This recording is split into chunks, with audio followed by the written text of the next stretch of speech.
जय हिंद दोस्तों, मैं मनोज नारंग एक बार फिर आपके सामने हाजिर हूँ मिशन सैल्यूट कोरोना वॉरियर लेकर। Anti crime anti corruption youth द्वारा शुरू किया गया ये मिशन, जिसके अंतर्गत हम लगातार उन हस्तियों से आपको रूबरू करवा रहे हैं जो कोरोना काल के दौरान, इस महामारी के दौरान, लॉकडाउन और कर्फ्यू के दौरान मानवता की सेवा की नई मिसालें पैदा करते रहे हैं, ज़रूरतमंदों की मदद के लिए हमेशा आगे आते रहे हैं। जब भी कोरोना वॉरियर की बात करते हैं तो दिमाग में उन वॉरियर को भी, हमारे फ्रंट लाइन वॉरियर को भी याद करना बनता है, जो कि आज जिनका हम जिक्र करेंगे वो है सफाई सेवक, सफाई कर्मचारी, जो लगातार इस महामारी के अंदर एक नई महामारी पैदा होने से रोक रहे हैं, जो इस कचरे या इस सफाई ना होने के कारण पैदा हो सकती है। हमारा सैल्यूट है उन कोरोना वॉरियर्स को और उनकी सेवा को। आज जैसा कि आपको पता है, पिछले कुछ एपिसोड से अमृत जी हमारे साथ नहीं थे, वो तबीयत अनवेल होने के कारण, पैर की चोट के कारण नहीं पहुंच सके थे। पर आज मैं मोस्ट वेलकम करूंगा मेरे बड़े भाई अमृत सचदेवा जी का, कि वो आज हमारे पास पहुंचे हैं और मैं उनसे ही जानूंगा आज की कोरोना वॉरियर हस्ती के बारे में क्या वो बताते हैं। नमस्कार। परिचय तो इन्होंने करवा ही दिया है, तो मैं इनका भी धन्यवादी हूँ कि इन्होंने काफ़ी इस अभियान को आगे बढ़ाया है। जैसे कि मैं सोचता था अभी तबीयत नासाज है तो कैसे आगे बढ़ेंगे, लेकिन काम कोई नहीं रुकता। इन्होंने बखूबी उस अभियान को आगे बढ़ाया जो हमने मिलजुल कर शुरू किया था। आज हमारे जो कोरोना वॉरियर्स हैं वो है कोई एक शख्सियत नहीं है, वो एक बहुत बड़ी संस्था है जो ना केवल फाजिल्का की है, ना केवल पंजाब की, बल्कि पूरे देशव्यापी संस्था है और अब तो उनकी शाखाएं विदेशों में भी हैं। मेरी मुराद भारत विकास परिषद। जी हाँ, आप नाम से तो वाकिफ़ होंगे ही। भारत विकास परिषद नाम किसी परिचय का मोहताज नहीं है। ये संस्था खुद कुछ नहीं बोलती, इनके काम बोलते हैं। तो इनके काम तो हमेशा ही चलते रहते हैं, इनका कोई ना कोई प्रकल्प, सेवा प्रकल्प चलता ही रहता है। लेकिन ड्यूरिंग लॉकडाउन इन्होंने जो मानवता की सेवा की है वो भी किसी से छिपी नहीं है। इसी के चलते हम आज इनको सैल्यूट कोरोना वॉरियर्स के रूप में हम जो एक सम्मान प्रदान करते हैं, वो सम्मान आज हम भारत विकास परिषद को देने जा रहे हैं। तो आज हमारे बीच पहुंचे हैं भारत विकास परिषद फाजिल्का शाखा के अध्यक्ष। क्योंकि हम फाजिल्का में बैठे हैं तो यहाँ से जो फाजिल्का में जो गतिविधियाँ चलती हैं वो भारत विकास परिषद की इनकी स्थानीय इकाई के जरिए ही चलती हैं। इनकी स्थानीय इकाई के जो कार्यकल्प होते हैं वो हम सबके सामने हैं और ये समय समय पर अपनी कार्यप्रणाली से उनको आगे लाते भी रहते हैं। और उनके साथ मौजूद हैं अध्यक्ष जो सतिंदर पुपनेजा जी हैं, उनके साथ मौजूद हैं राष्ट्रीय उपाध्यक्ष श्रीनिवास बिहानी जी। ये इनको हम क्या कहें, कुल मिलाकर इतना ही कहूँगा कि एक लाइट हाउस है जो पूरी संस्था को वो रोशनी दिखा रहे हैं, जिसके साए में संस्था बखूबी अपने कामों को अंजाम दे रही है। तो मैं स्वागत करना चाहूँगा अध्यक्ष सतिंदर पुपनेजा जी का, भारत विकास परिषद के जो अध्यक्ष हैं स्थानीय शाखा के, और साथ में हैं श्रीनिवास बिहानी जी। इन्होंने जो मार्गदर्शन पूरी संस्था को प्रदान किया है वो किसी से छिपा नहीं है। तो हम बात करेंगे आज का जो हमारा विषय है, जो सैल्यूट कोरोना वॉरियर हमारा अभियान है, उसमें जो संस्था ने ड्यूरिंग लॉकडाउन के दौरान जो सेवा कार्य की है वो किस ढंग से इन्होंने अंजाम सिरे चढ़ाए। तो हम बात करेंगे सतिंदर जी से। नमस्कार, मैं सतिंदर पुपनेजा, अध्यक्ष भारत विकास परिषद फाजिल्का। जब लॉकडाउन लगा तो जो गरीब लोग जिनके डेली रिसोर्सेज पे डिपेंड थे, तो सबसे पहले हमारे दिमाग में उनके बारे में ही आया। तो जिन लोगों का रोजगार छिन गया था, जैसे रिक्शा वाले, रेडी वाले और छोटे दुकानदार, तो मैंने बिहानी जी से बात की और अपनी टीम से बात की। तो सभी ने मेरे को उसी टाइम गो एट दिया। तो हमने उस टाइम अप्रोक्सीमेटली 550 परिवारों को घर घर जाके 15 से 20 दिन का राशन दिया।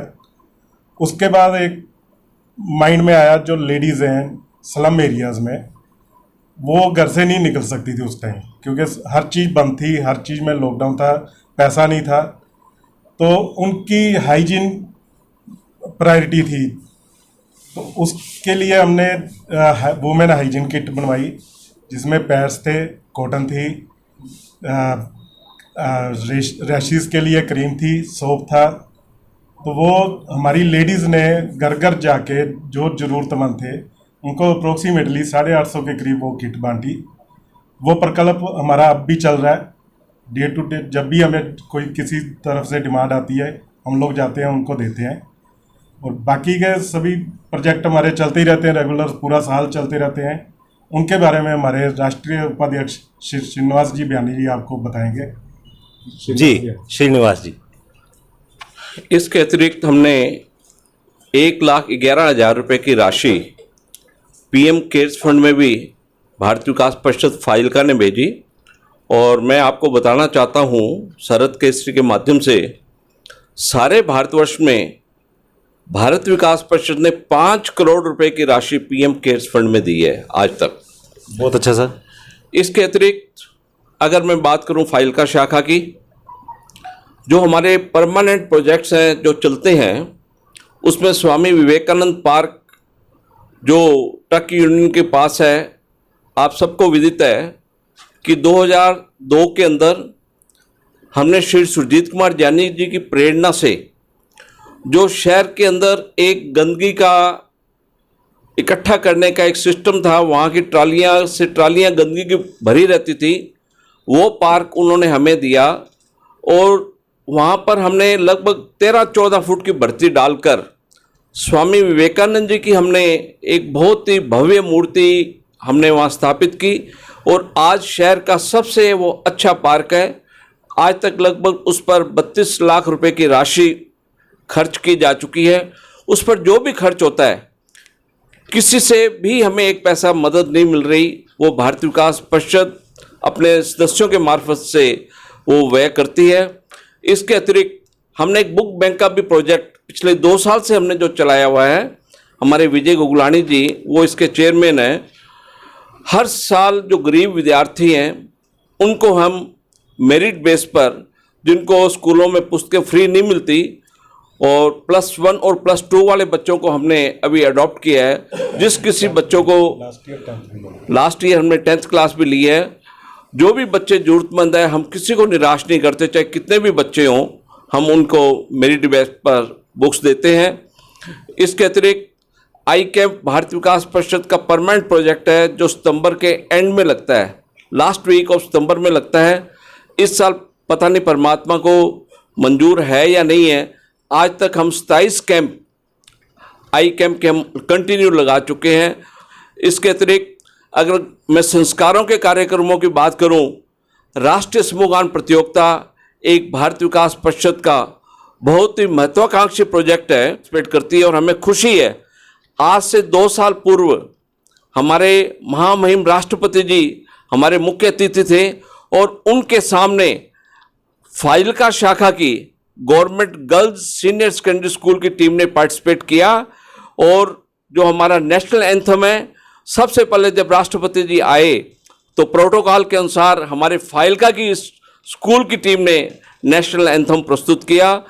भारत को जानो प्रतियोगिता में बहुत गर्व से कह सकता हूं कि हमारे फाजिल्का के बच्चे भुवनेश कमरा सन ऑफ नरेश कमरा जी ने इस प्रतियोगिता में सारे भारतवर्ष में 82वां स्थान प्राप्त किया। ये बहुत बड़ी उपलब्धि है। ऑनलाइन जो हमारी प्रतियोगिता थी भारत को जानो, उसके अंदर और अनेक, चाहे कोई मेडिकल कैंप्स हो, स्वामी विवेकानंद जी की कोई जयंती हो, युवा दिवस मनाना हो, हमारे कार्यक्रम चलते रहते हैं। ट्री प्लांटेशन का भी कार्यक्रम हमारा संपन्न हुआ है। इसी तरह से हमारे रेगुलर जो कार्यक्रम है भारतीय विकास परिषद के चलते रहते हैं। अगर नेशनल लेवल पर मैं केवल एक प्रोजेक्ट की बात करूंगा, वो है दिव्यांग सहायता योजना। मैं कहता हूं, गर्व से कह सकता हूं कि पिछले साल फाजिल्का शाखा ने भी यह कैंप लगाया था जिसमें 140 लोगों ने इसका सदुपयोग किया। इसी तरह से अनेकों अनेक भारतीय विकास परिषद के प्रोजेक्ट हैं जिसके मार्फत हम आज, आपने हमें बुलाया, शरद केसरी परिवार ने, हम आपके बहुत बहुत आभारी हैं। क्योंकि किसी समाजसेवी संस्था को सम्मानित करना ये एक बहुत बड़ी बात है। आपने हमें सम्मान दिया, सम्मानित किया, हम आपका हार्दिक आभार व्यक्त करते हैं। भविष्य में भी हम आपकी जो पत्रकारिता है उसकी बहुत ही प्रशंसा करते हैं। निर्भीक पत्रकारिता जो शरद केसरी परिवार कर सकता है, शायद फाजिल्का में कोई भी पत्रकार या पत्रकारिता वैसे नहीं है। आपका हार्दिक हार्दिक आभार। धन्यवाद सर, आपने इतना कुछ कहा। हमारा तो लोगो ही यही है कि खबर तो एक बहाना है, हमें आपको जगाना है। उसी के साथ ही ये सम्मान एक बहाना है, हमें दूसरों को इसके लिए प्रेरित करना है। जैसे जो आपके सेवा कार्य हैं, आपने उन सेवा कार्यों का उल्लेख किया। वैसे तो भारतीय विकास परिषद के जो सेवा कार्य किसी से छुपे नहीं, लेकिन आपने जितना ब्रीफली आपने बताया, जितना विस्तार से आपने बताया, वो मेरे ख्याल से इस जानकारी का हमारे जो दर्शक हैं वो बहुत फ़ायदा उठाएंगे। और हम आपको शुभकामनाएं भी देते हैं कि आपके जो प्रोजेक्ट यहाँ पर चल रहे हैं, चाहे वो नेत्र वाला है। आपने कहा कि परमात्मा को पता नहीं क्या मंजूर है, लेकिन परमात्मा को जो लोकहित है वो हमेशा मंजूर होता है। उम्मीद करता हूँ कि आपका ये प्रकल्प भी सफलतापूर्वक संपन्न होगा। तो अब हम बात करना चाहेंगे जो हमारे प्रेरणा स्रोत हैं, anti crime anti corruption youth bureau के जो एडवाइजरी कमेटी के जो सदस्य हैं राकेश नागपाल जी, वो भारतीय विकास परिषद के बारे में 2 शब्द कहें। जय श्री राम जी। भारत विकास परिषद, जिसका नाम ही संस्था का आप समझ गए होंगे, भारत का विकास करना, तो इनकी तारीफ़ करना एक सूर्य को दिया दिखाने के समान है। जैसा कि बयानी साहब ने बताया, अभी तो शायद ये पूरे प्रकल्प जो हैं इनके ये नहीं गिना पाए, लेकिन इससे भी आगे बढ़कर बहुत कार्य हैं इस संस्था के जो बखूबी से कर रहे हैं। तो मैं इनकी टीम को, इनके सदस्यों को अपने दिल से बहुत बहुत बधाई देता हूँ और उम्मीद करता हूँ कि ये इसी तरह समाज की सेवा करते रहेंगे। वैसे तो कर ही रहे हैं और इससे और भी आगे बढ़कर ये जो समाज को प्रेरणा दे रहे हैं, समाज के साथ जुड़कर ज़रूरतमंद लोगों की सहायता कर रहे हैं, तो वाकई काबिल तारीफ़ है। तो मैं एक बार फिर इनका बहुत बहुत धन्यवाद करता हूँ, इनके सदस्यों का नमन करता हूँ। धन्यवाद जी। दोस्तों, ये थे आज के हमारे कोरोना वॉरियर भारत विकास परिषद के प्रधान और उनकी टीममेट्स। ये अपनी मानवता की सेवा के कामों को आपके सामने रूबरू करवा चुके हैं, डिटेल में उन सब को आपको बता चुके हैं। अब हम आपसे आज के इस एपिसोड के लिए विदा लेना चाहेंगे, पर उससे पहले मैं धन्यवाद करना चाहूँगा हमारे टीममेट पारस कटारिया और गगन चावला जी का, जिन्होंने हमें बिहाइंड द कैमरा पूरी सपोर्ट की। आज के हमारे स्पेशल गेस्ट रज लूना जी का, जो कि संगम कंप्यूटर के मालिक हैं, और साथ ही हमारे पहुंचे मेंबर अश्विनी सदेवा जी और डॉक्टर कृष्णलाल ठक्कर जी का, कि उन्होंने अपना कीमती समय निकाला और इस कोरोना वॉरियर संस्था को सम्मानित करने के लिए हमारे साथ आए। जाते हुए एक मैसेज के साथ आपसे विदा लेना चाहूँगा कि कोरोना के ऊपर वो छोटा सा मैसेज है कि बड़े दौर गुजरे ज़िंदगी के, यह दौर भी गुजर जाएगा, थाम लो अपने कदमों को घर में, कोरोना भी रुक जाएगा। तो दोस्तों, घर पे रहिए, सेफ रहिए। जय श्री राम।